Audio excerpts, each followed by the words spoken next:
سلام، امیدوارم که حال دلتون خوب باشه.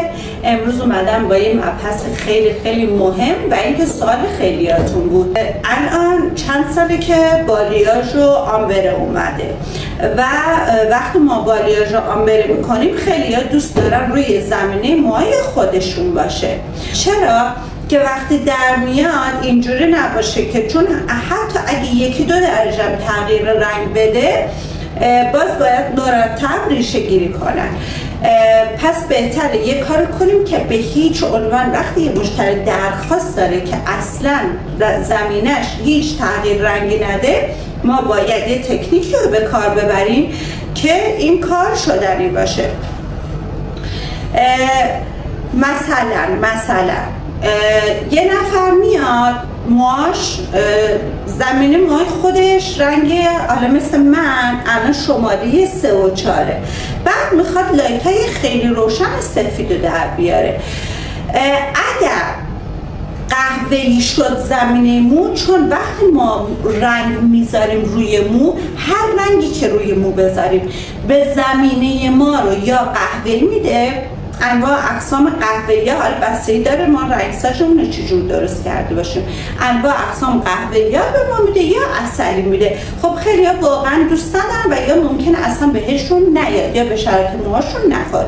حالا با من بیاد تا من بهتون یاد بدم چطوری میتونیم بدون اینکه زمینمون تغییر رنگ بده لایتامون رو رنگساز کنیم. بیا. خب برای این کار حتما اکسیدان، من اکسیدان کوچیک آوردم که توی تصویر راحت تر باشیم. حتما با اکسیدانمون نیم باشه. حالا اینو یه توضیح بدم. روش زده 3%. ببینید ما اکسیدانا که بعداً براتون فیلم میگیرم کامل براتون توضیح میدم، اکسیدانا به این صورتن که ما یه 6% داریم، یه 9% داریم و یه 12%، که 12%مون میشه والیوم 3. ببینید والیوم 3، ولی این خودش 3% که میشه چند؟ والیومش 10. پس شما اشتباه نگیرید. تفاوتی که بین اینا هست چیه که میتونه گند بزنه به کار ما؟ این به انقدر ضعیفه که هیچ تغییر رنگی نمیده، برای رنگای خیلی تیره استفاده میشه، یا اینکه اصلا زمینه رو تغییر رنگ نمیده که اونم یه قانون داره که الان بهتون میگم. ببینید پس شما باید حواستون باشه که اگر خدای نکره ولوم 3 که 12% میشه استفاده کنید، برعکس این مو رو میکنه روشن و مو رو داغون میکنه، رنگسازمون رو زشت میکنه. اصلا ما نداریم یه همچین چیزی. پس به این موضوع دقت کنین. به این اکسیدان نیمم میگن. خب ببینید وقتی که ما الان ما میخوایم یه رنگساز بزنیم، عملی بهتون نشون بدم. من میام اول یه رنگ، حالا شاید بعد رنگسازش رو بخوایم بدونین، رنگ 10 طبیعی بلوند پلاتینه رو میریزم، چون فقط به اندازه رنگسازمون هست، یعنی روی موی خیس میزنیم، نباید رنگ رو زیاد درست کنیم. رنگساز درست کردن با رنگ درست کردن فرق میکنه. رنگساز ما رنگ رو کم درست میکنیم، روی موی نمه، ولی رنگ رو باید برابر مو درست کنیم. خب این رنگ 10 پلاتینمونه و اینم یه رنگی که هم شرابی داره، شماره ببینید 420، هم شرابی داره هم قرمزی داره. اینو میزنیم واسه چی؟ که زردی و نارنجی و سبزی مو رو بگیریم، ولی خیلی کم میریزیم، همینقدر. من معمولا چشم کار میکنم. شما وقتی که دیگه خیلی سال کار کنید دیگه ترازو اینا نداره، همیشه هم رنگام مثل همون ترازو اینا دقیق و قشنگ در میاد. خب همیشه این موضوع رو در نظر بگیریم که ما حتما باید خوب اول رنگامون رو با هم دیگه میکس کنیم.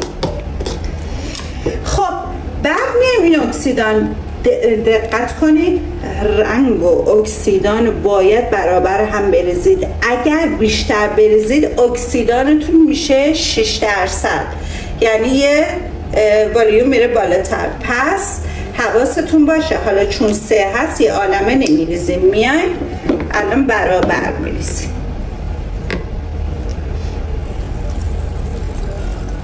همینقدر کافیه. تا اونجایی که میتونید باید غلیظ درست کنید. حتی ما میتونیم این کار با اکتیواتور هم انجام بدیم. اگه اکسیدان نبود میتونید اکتیواتور بگیرید با اون انجام بدیم، ولی خب من با این کارم راه میفته.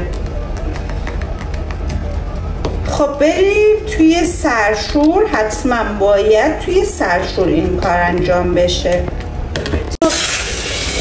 مشتریمون رو میاریم توی سرشور با آب خیلی گرم، پلسای مو رو باز میکنیم. وقتی که پلسای مو رو باز کردیم خیلی راحت‌تر رنگ پذیری انجام میشه. یعنی همیشه سعی کنید اول با آب خیلی گرم شروع کنید، پلسا رو باز کنید، بعد آخر سر با یه آب خیلی سرد پلسا رو میبندید. خب این رنگساژمونه، همینجور که میبینید روی اینا هم میزنیم که ببینید هیچ تغییر رنگی نمیده. خب بقیه رو میزنیم دیگه به این قسمت هایی که لایت و بالیاژ داره.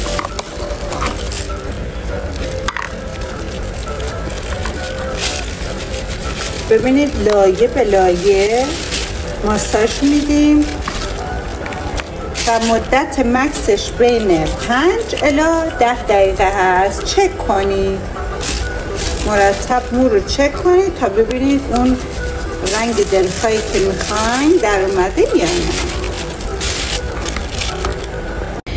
خب عزیزان، اینم از پایان کارمون. همینجور که میبینید زمینه مو هیچ تغییر رنگی نداشت و فقط مو رو رنگساژ کردیم. اول بذارین توضیح بهتون بدم، من قبلش رو یادم رفت بگیرم براتون.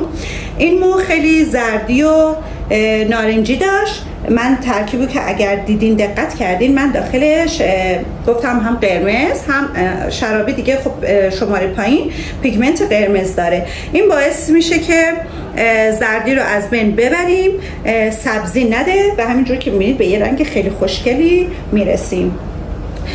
یه نوگیری هم براشون انجام دادین. همیشه این کار انجام بدین. بعد از اتمام کارتون یه نوگیری بکنید که مو حسابی فرش بشه و خواهش میکنم که کانال ما رو سابسکرایب کنید، لایک کنید، شیر کنید، بفرستین واسه هر کس که به این آموزش ها احتیاج داره.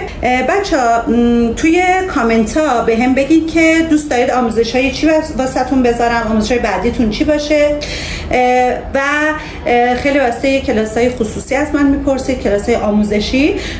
توی دیسکریپشن من آدرس پیج اینستامو گذاشتم، میتونید شماره توی بایو از طریق واتساپ و از طریق دایرکت با من در تماس باشید. امیدوارم که دوستش داشته باشید.